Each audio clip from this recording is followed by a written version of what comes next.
Okay. Super. I'm seeing mostly the computer screen. Can you move it over a little bit more? Yeah, there we go.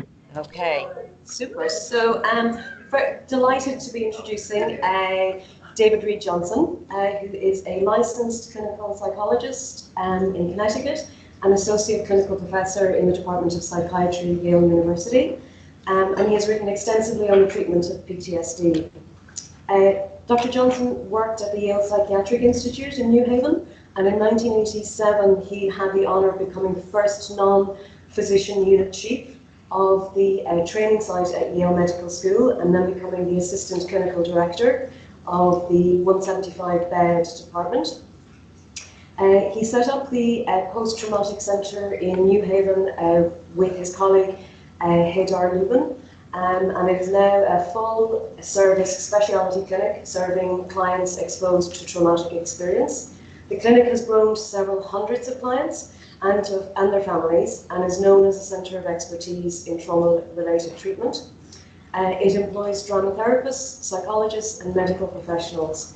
Along the way, David has created Developmental Transformations, or DBT, which is a drama therapy practice based on improvisational play that helps people adapt to the instabilities in life and the constantly changing nature of experience. DBT has now become a model of practice across all the creative arts therapies modalities. So David, you're very welcome to the IACAT AGM. And it's going to be a very open discussion. So we have three main areas that we're going to talk about. And then after kind of each area, we're going to open up for some discussion around that.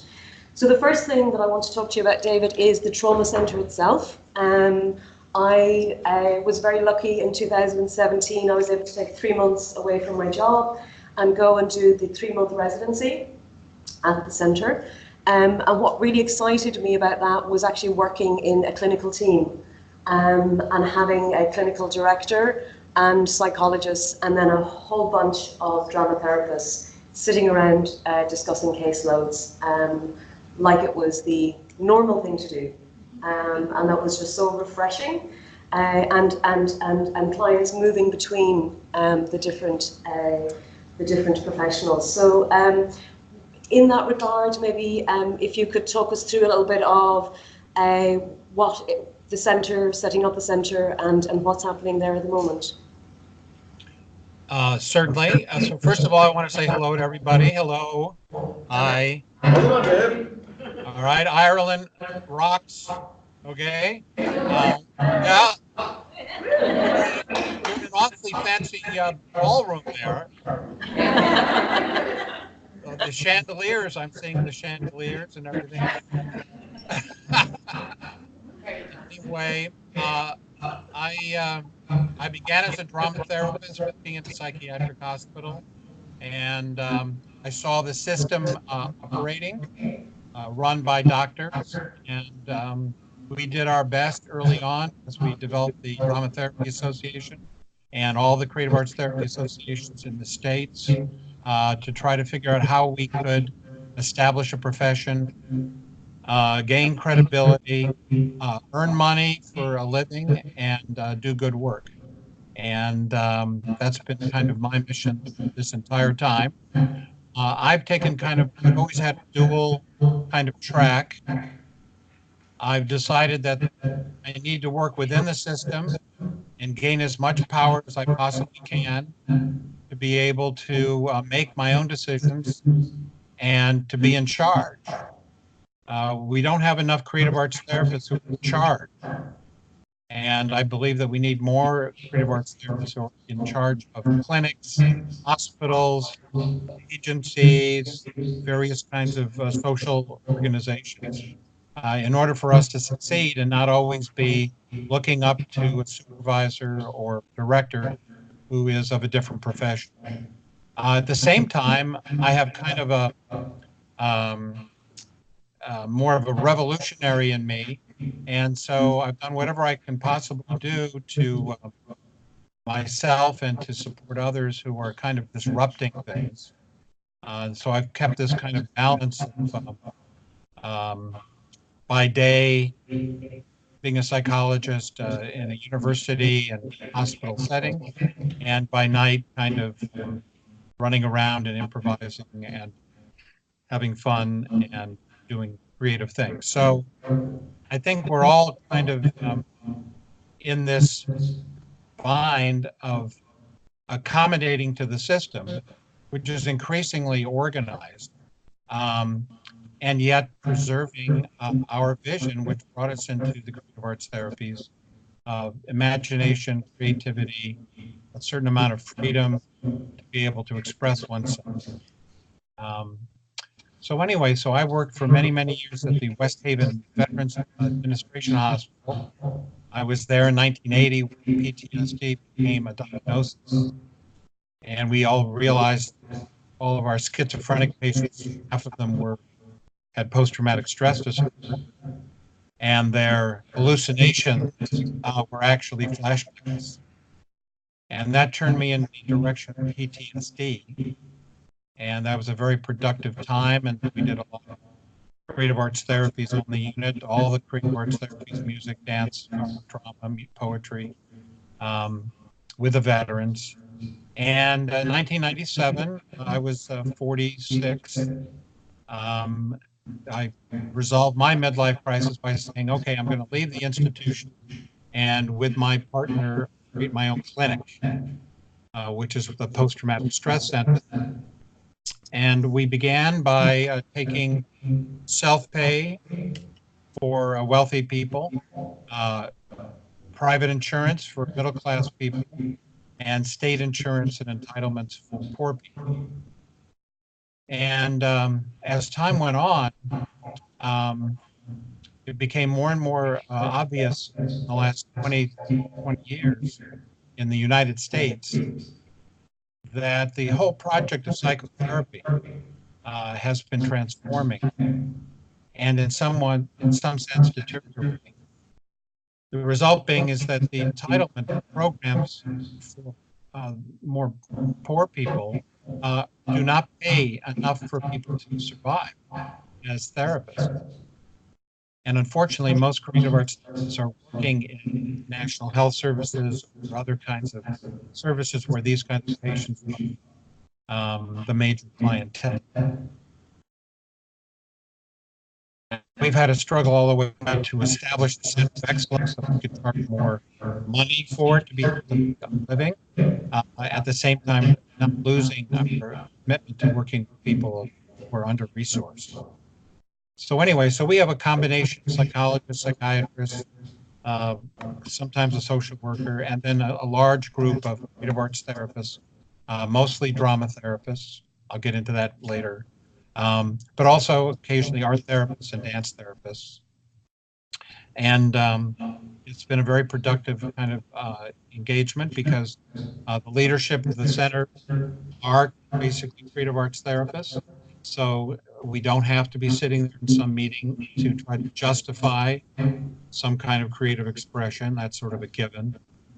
And it's just been a struggle to be able to maintain our credibility in an environment here.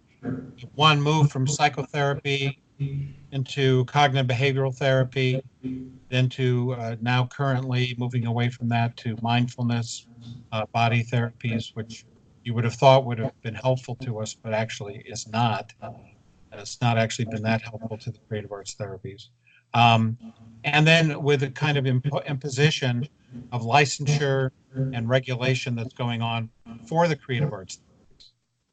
This is another problem.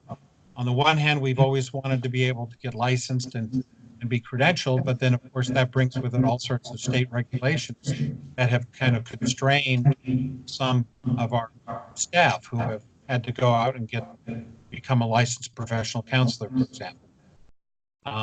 We're very lucky in Connecticut.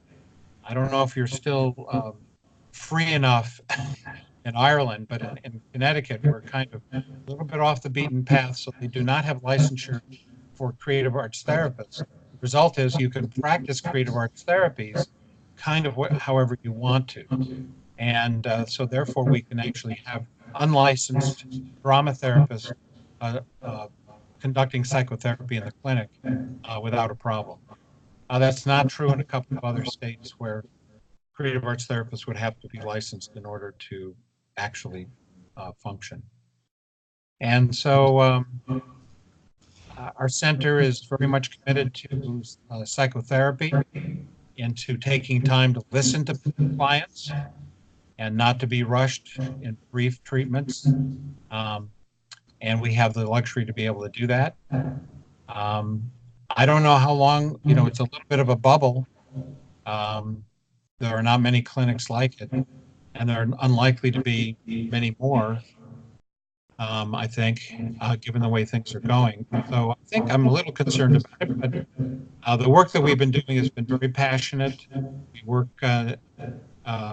with all sorts of populations. And increasingly now, as the developmental transformations has an international footprint, we've been getting a lot of people from around the world visiting us, doing sabbaticals or visiting us through the residency program. I'm going to stop there and see if anyone has any questions about that part of it. Yeah, absolutely. I think it's an interesting, when you talked about registration, so we're at a point in Ireland where we're actually hoping to get state registration or statutory registration. So we're actually actively wanting that because just protecting our title from people calling themselves creative arts therapists that haven't done the training, and seeing ourselves as registered. So it's interesting when you talk about the freedom that's attached to the non-licensed creative arts therapists in the US. So that's an interesting kind of dynamic.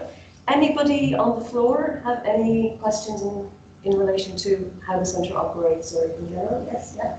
Yeah, I wonder what you mean by unlicensed drama therapists. Does it mean those are people who haven't done the training and are drama, like theatre people? So when you say, because I don't know if Dave can actually hear you, so no, Amy is wondering what exactly you mean when you say unlicensed drama therapist, and is that somebody who has gone through training?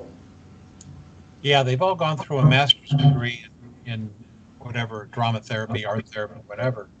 But there's no licensure in Connecticut, so they can't be courses to become a licensed professional counselor or a marriage and family counselor. In some states, you're not allowed to practice therapy unless you're licensed in something, but not in Connecticut. In Connecticut, you can be a therapist without being licensed, particularly when there is no license for you.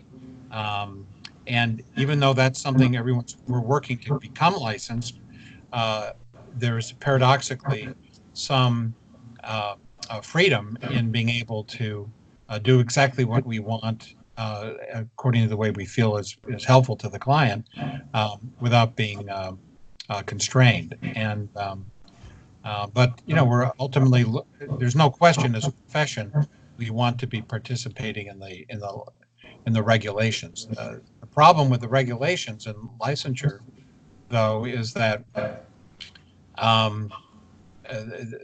many creative arts therapists who are licensed in the United States are working at increasingly low salaries as the entire therapy field is downgraded.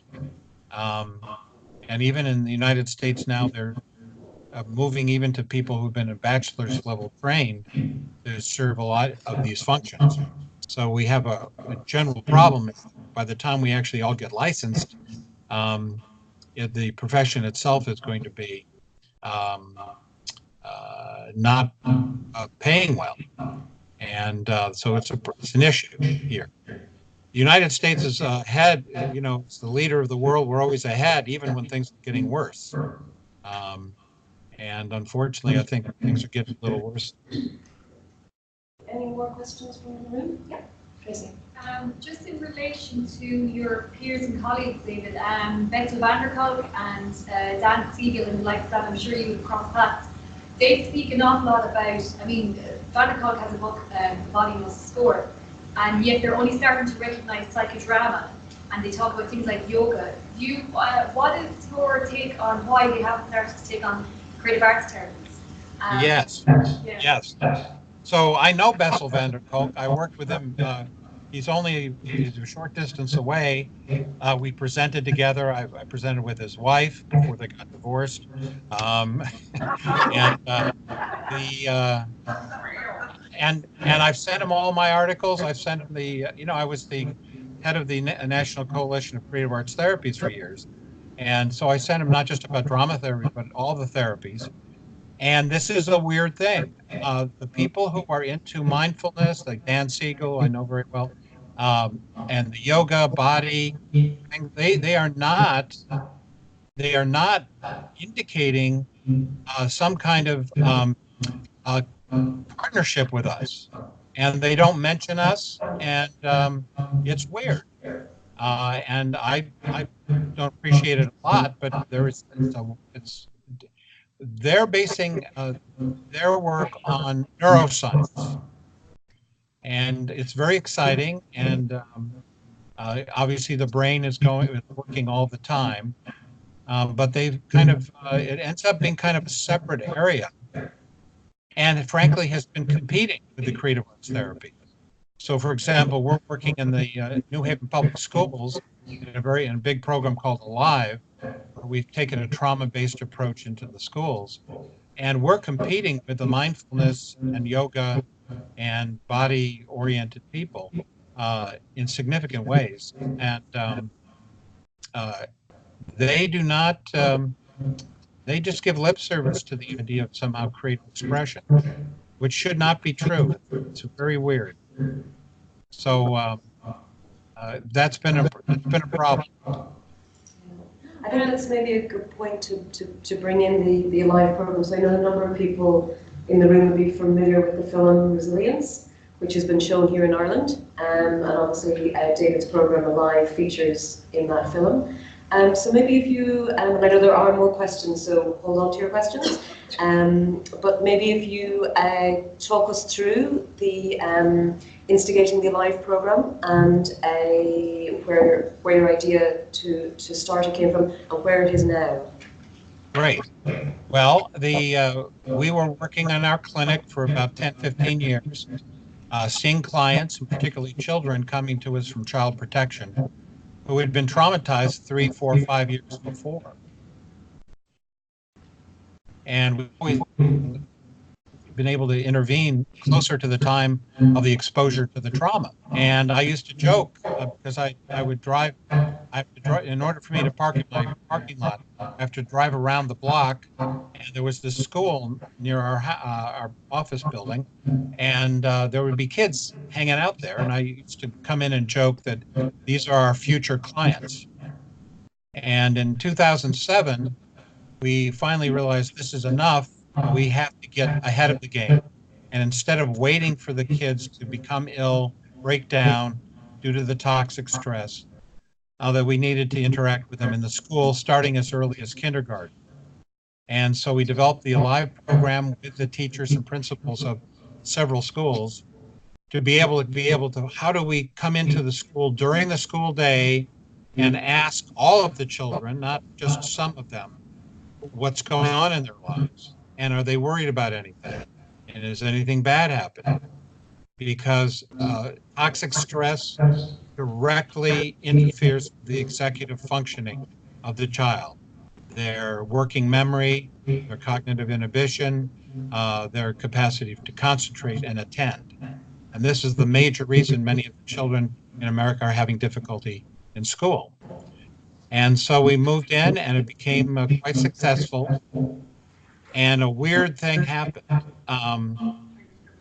We knew that we needed to be able to take the kids out of the classroom to work with them one-on-one, to be able to have them, work more in depth about their trauma. But we didn't want to be able to take the kids out of the room for too long because teachers wouldn't like that. So we basically asked all the teachers, like, how long can we take the kid out of the room before it's going to be disruptive? And they all said the same thing, 15 minutes. and not 17 minutes, not 20 minutes, 15. So we said, well, okay, we have this nice improvisational, body-based, physical improv thing called DVT, which we've been doing in sessions of 45 minutes to an hour. And we now only have 15 minutes. And so we said, okay, we're going to have to do it in 15 minutes. And it became very, very clear that when you have only 15 minutes, you can't have a warm-up and you can't have a closure. You've got to go in there and off you go right off the bat. And you've got to end it and take the kid back to the classroom. So it turns out that almost any other approach to drama therapy just wasn't quick enough as DVT. So we learned very quickly, because we tried all the different approaches that we could, including art therapy and dance therapy and music therapy approaches. And so we realized, oh my goodness, we're going to have to be able to do something in 15 minutes. And so this is now called short form DVT. And because it's so active and physical, it engages the children right away in an imaginative activity. It turns out that it's been very successful. And then we got several art therapy interns, and they said, well, we want to do this too. And we tried to teach them DVT in, a week, and that didn't work. And I was in Australia, and I came to present on the trauma work, and I thought that was going to be creative arts therapists, but it was all art therapists. And I said, oh my God, they're not going to be interested in this at all. So right on the spot, I said, we're just going to do DVT art therapy. And I concocted a way of working in art therapy along DVT principles. And so I brought that back, and we began to experiment that with our art therapy interns into kind of a turbo art therapy, in which one drawing goes back and forth between the clients. So the client draws part of a drawing and gives it to the therapist to add something equivalent of a kind of a trauma inquiry, and then it goes back and forth. And that's worked. And so we've kind of developed a kind of a multimedia approach based on DVT. And because DVT is quick, and it's embodied, and it's mostly a lot of fun, it's been very successful. Anyway, we're now in, and it's now, because of the Resilience movie, it's giving us some advertising around the country. So we're now instituting the Alive program all throughout the United States, in many of the states, and it's become all of a sudden a very exciting thing. So we've been hiring creative arts therapists in different cities and supervising them from afar, going and training teachers in the model as well. So it's kind of broken out. I'm 67 now. I was supposed to be slowing down, and this is the first time in my career that a creative arts therapy wasn't just another good option, but was actually the thing that was required. And this is one of the issues in our field. We have not established yet strongly enough an area where the creative arts therapies is required. What we've done, and it's a good thing, is that we've established that it's an effective and credible approach, but only as another option. So you can do it, it's not better than anything else. So until we kind of have a breakthrough where the creative arts therapies, any one of them, becomes kind of necessary, we're still in the kind of this adjunctive position. So it's possible that the Alive program, it's possible it might be a breakthrough in terms of being able to deliver trauma message within the school day, because there's an imaginative frame. In other words, how do you go in between English and math, talk to kindergartners about sexual abuse without disrupting the entire system? And the way you can do that, we have found, is through the imaginative story. In our case, it's called The Legend of Miss Kendrick, that packages and delivers the message in a kind of a user-friendly way. Think about all the fairy tales, Grimm's fairy tales in particular, but most of them are really talking about child abuse, children being eaten, Rumpelstiltskin, stolen, Rockabye Baby, falling from a tree. All of these are socially acceptable ways to talk about traumatic experience. So we found by using an imaginative frame a way to deliver the kind of a baseline public health approach to trauma. Any questions about that? That was very brief, but open to any questions about that. So are all the people that you work with who are delivering because Mrs. Kendrick, right, that whole Alive program, and they all train, they're all therapists, art therapists, are they? Is there social care workers in there doing that work as well? Great question. Some parts of the program can be done by non-therapists. So we have, in fact, we have several parents who got excited about the program and then started to volunteer with us and then demonstrated that they have a very psychologically minded approach and had a lot of experience working with other kids. And they've now become what we call Alive mentors and are really participating in the program. Not all of the program involves this kind of very surgical creative arts therapy stress reduction session. There are others. Many people can tell stories. Many people can follow the curriculum. So we're actually bringing in quite a wide range of people because it's more of a public health approach, a low intensity intervention that's less expensive, but is more comprehensive. So rather than going into a school and saying, okay, where are your 30 really upset kids? And we're going to give those 30 kids intensive treatment that costs a lot and ignore the other 350 kids. And 30 of those 350 kids become the bad kids next year. Instead, we're trying to have a program that's addressing all of the children so we do not miss anyone. And the result of that is by having a less intensive intervention, it means that there's a broader range of people who can participate. But to be honest, it needs truly, this is the exciting thing for me.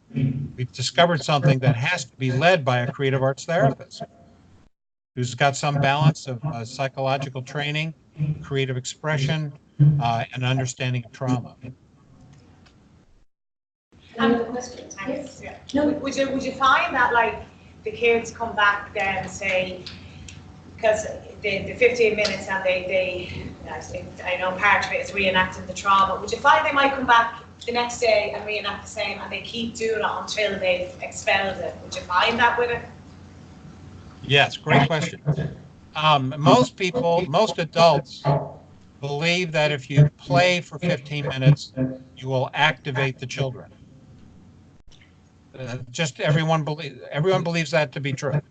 I have data on 18,000 sessions, that shows the opposite. So I don't know if anybody else has got data on 18,000 of their sessions. I've got data on 18,000 of mine.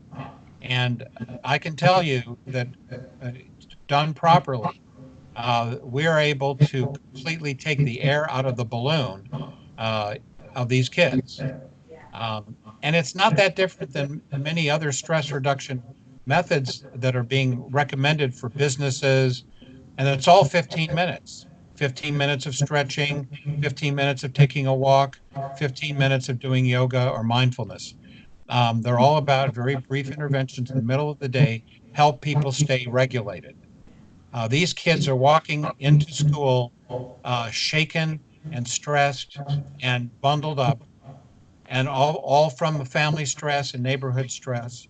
They're not allowed to talk about it. at home, and they come to school and they're not allowed to talk about it at school. They live in a reality that nobody else is talking to them about. Nobody. And yet they're expected to adapt to reality. And in fact, no one is talking to them about reality.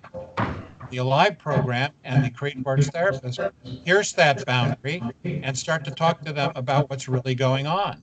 And they're one of the first people to actually join their reality. And the result is that they have emotions that can be expressed rapidly, and somebody finally is there with them. Most of the kids will actually think that what they're thinking and feeling is not real, because the world out there is real, but it's actually the reverse. We're living in an illusion. You know, we go to school and we're acting as if everyone's living a perfectly fine life. They're not, at least here. They're not. So, you know, I don't know what's illusory and what's real, but I do know that therapy has to be based on something that's real. It has to be based on the truth.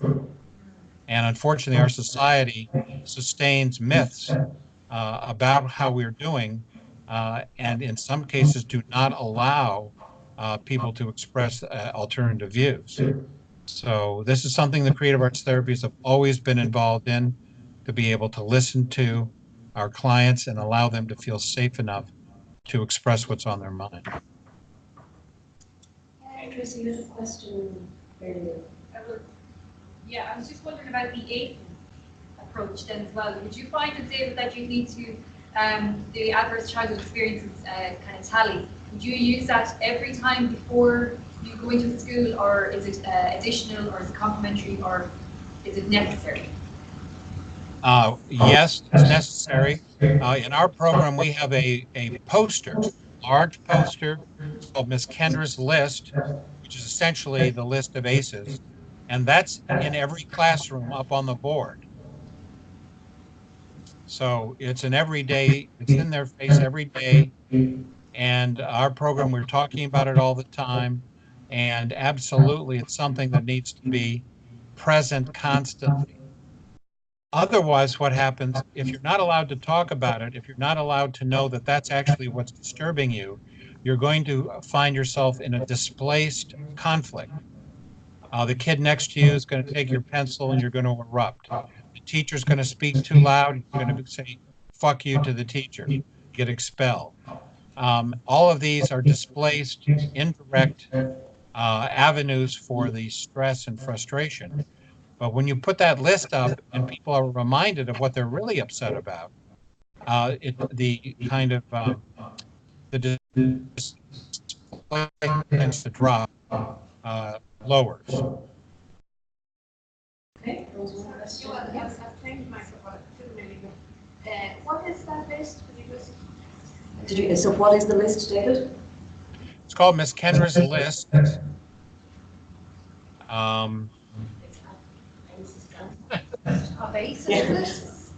I should remember it. Adverse childhood experience. That's what it stands for, So, yeah. Adverse childhood experience. There you go. Like loss. If you've experienced So it's no child should ever be. So I just so happen to have one right here. So no child should be punched or kicked. No child should be left alone for a long time. No child should be hungry for a long time. No child should be bullied or told they are no good.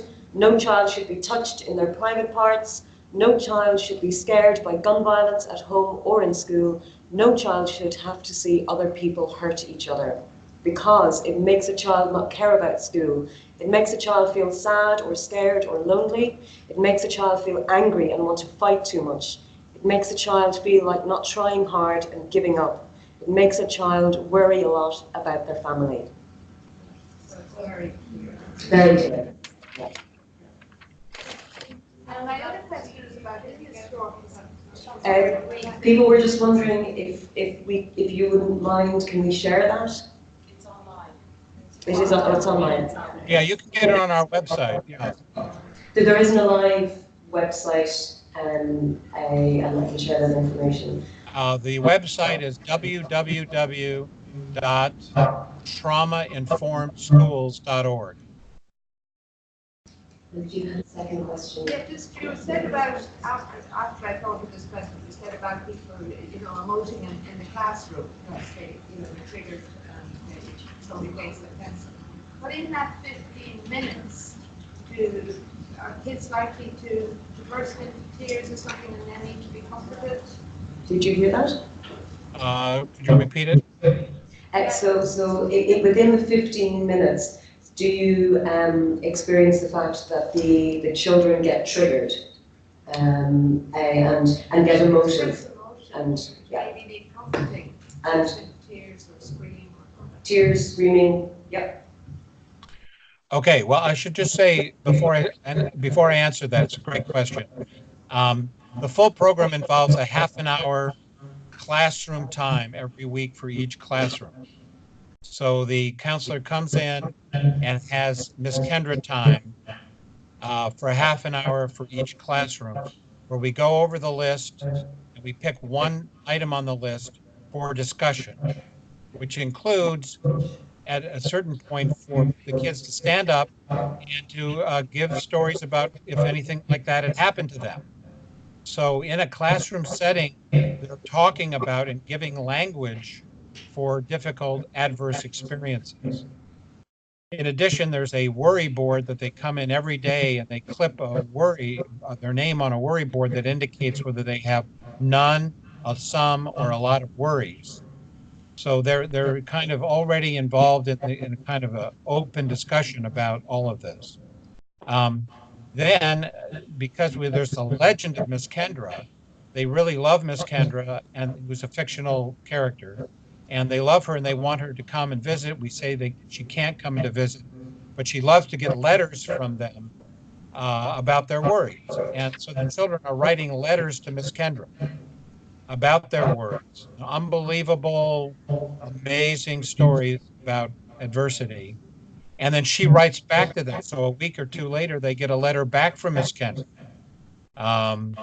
in response, validating them, giving them suggestions, and asking them to write back. And we've received over 75,000 letters to this date, and we've written back 75,000 times.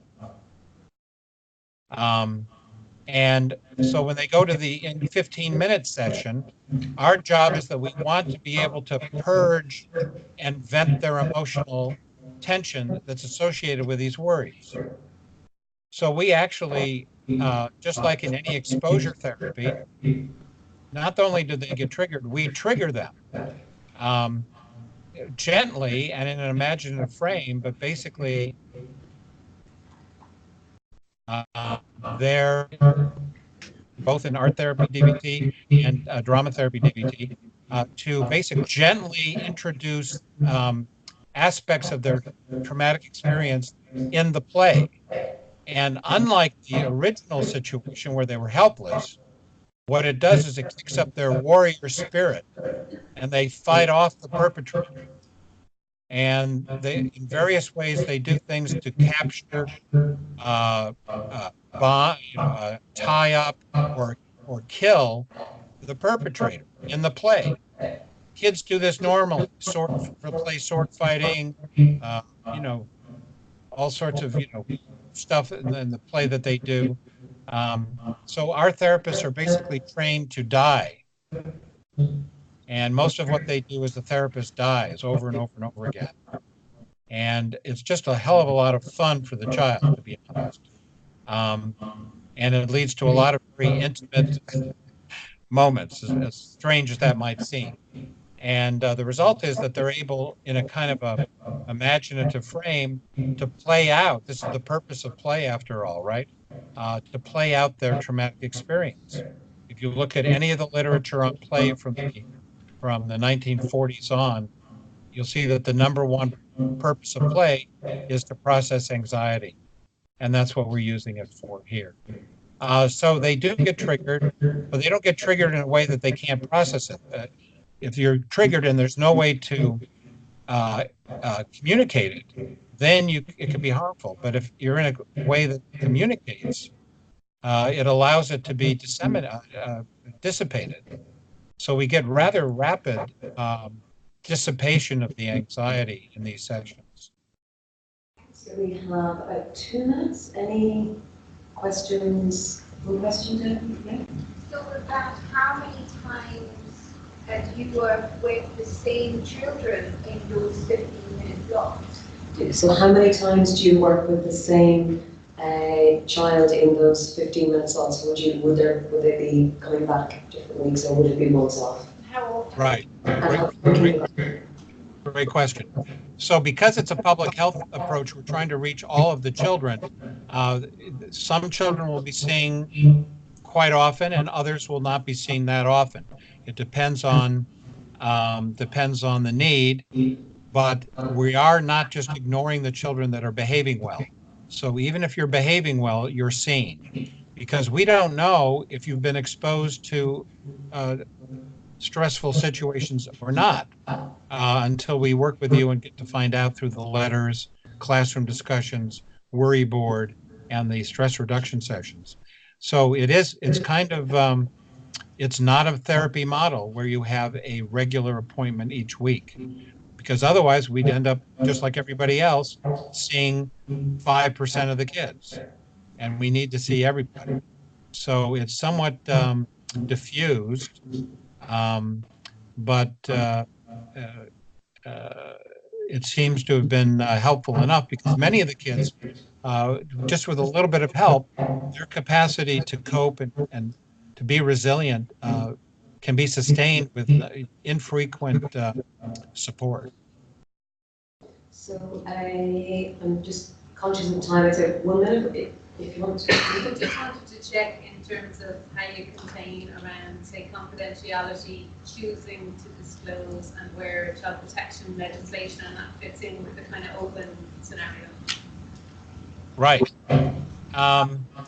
I can't speak for Ireland, but in America, mental health professionals and trauma specialists like myself have been so successful. It is now pretty much almost a new norm where people here feel that you're not allowed to have a personal conversation without a license. And the result is that if somebody mentions trauma, everyone says, oh my God, I'm not qualified to talk about that, and therefore we got to go see a therapist. Well, it becomes very expensive when trauma is happening every day to you. And we've lost this sense of the kind of natural social supports that people used to be able to give to each other in church, in school, neighbors, friends, and kind of empowering them to be able to talk about these difficult subjects. It's not really even a trauma. Are we allowed to talk about it? And so Alive is basically challenging a kind of a mental health approach where you're not really allowed to talk about it because of, privacy issues and things like that.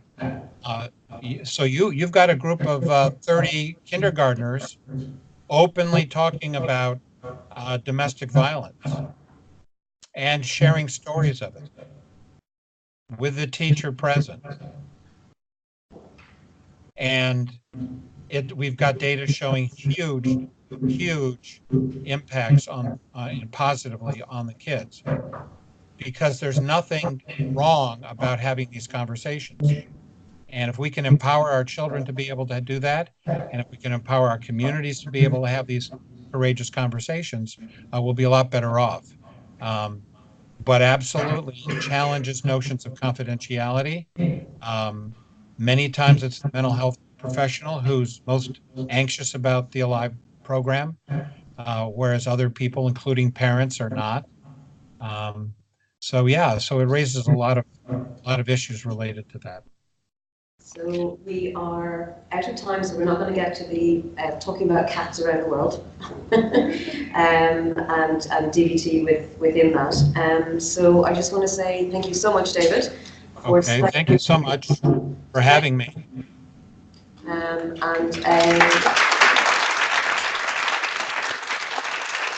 Keep up the good work. Keep up the good work, and I just encourage you all to, not to be intimidated by the structural and systemic barriers to the creative arts therapies that must exist in Ireland like everywhere else, and to know that there are more and more people all around the world trying to hold on to the vision that we all have about what a healthy community can be. And feel free to reach out to me. And if you're ever in the States, if you know you're going to be in the States, we enjoy visitors. So please stop by New Haven. It's in between New York and Boston. And we'd love to have you there. Any of you. We really recommend the residency program for the 3 months, and there's an internship program as well. So I personally got an awful lot from the 3 months at the centre, and part of the live program as well. So Bye, everybody. okay.